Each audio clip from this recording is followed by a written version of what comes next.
And one, I guess a follow-up question I have on that, because I actually didn't know that you started out as more of like an in-person fitness coach, right? And I think a lot of people in the fitness space, they probably start out like that, right? That just makes sense because fitness is like a physical thing, right? It makes sense to start in person. So you were doing this, a couple years ago. You said in May of 2020, you hopped onto TikTok.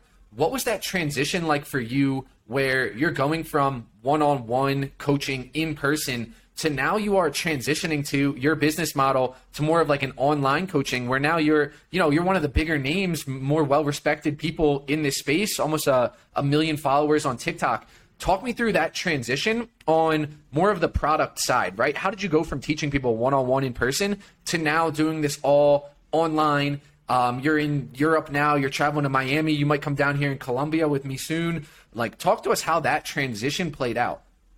Man, it's actually really crazy. So I feel like in business and in life, we don't take action until we really feel pain. Like that pain point has to get to a point where it's like, fuck, I can't deal with this anymore. And then we take action. And that is kind of unfortunate that it takes that oftentimes to take action. But for me, my pain point was when I was traveling. It was the summer of 2019, I believe. And at that time, I was still all of my income was from in-person training.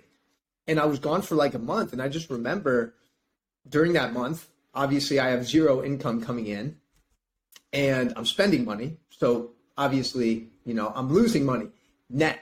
And that was like the first time I was like, fuck, like I can't continue operating this way if I want to create the lifestyle and the reality that I desire. And then fast forward to January 2020, like right before COVID, I came to a Joe Dispenza workshop in Bogota, Colombia.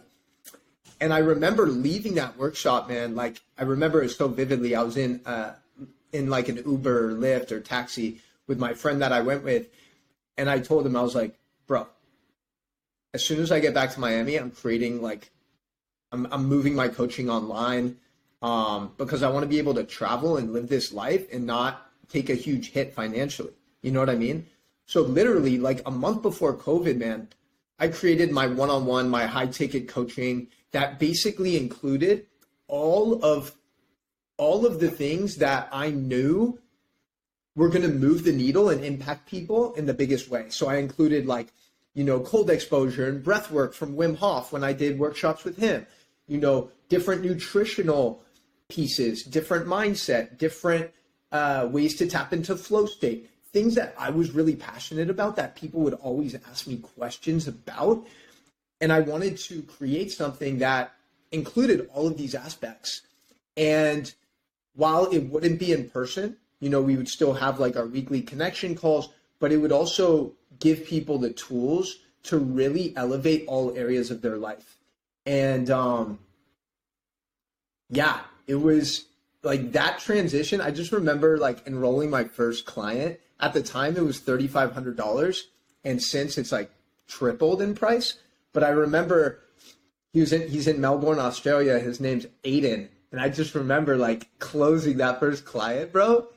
And that was like the pathway that opened up all of the possibilities. And I was like, wow, this is actually possible. I can do this. And that just gave me the confidence to continue pursuing that path and seeing what ways, I could elevate my impact. And a big way of doing that, in 2021 is creating content that hopefully resonates and impacts people's lives. So TikTok, May 20th. And yeah, sorry. Yeah, and I was gonna say that the content that you have been creating, it seems so impactful, and like just your ability to grow on these platforms is so impressive. And